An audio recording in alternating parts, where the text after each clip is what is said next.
এক রাজ্যে এক রাজা ছিল, স্বৈরাচারী। রাজ্যের সবাই তারে ডাকত নরপিশাচ। মানুষের উপর জুলুম করাই তার একমাত্র নেশা ছিল। কিন্তু দুঃখের বিষয় কি জানিস, সেই রাজা নিজেও জানতো না যে তার রাজত্ব খুব বেশি দিন আর টিকবে না। কারণ এই দুনিয়াতে সব স্বৈরাচারেরই পতন হয়।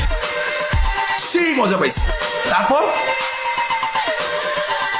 একদিন সেই রাজার রাজ্যের এই খুব সাধারণ একটা বালক রাজার বিপক্ষে চলে গেল, আর রাজার রাজত্ব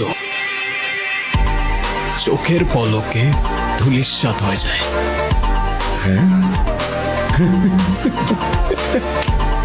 ওই কি বাপের সঙ্গে পাগল টাগল হয়ে গেল নাকি রে? তোরা কি অনেক কিছু খাওয়াইছিস রে?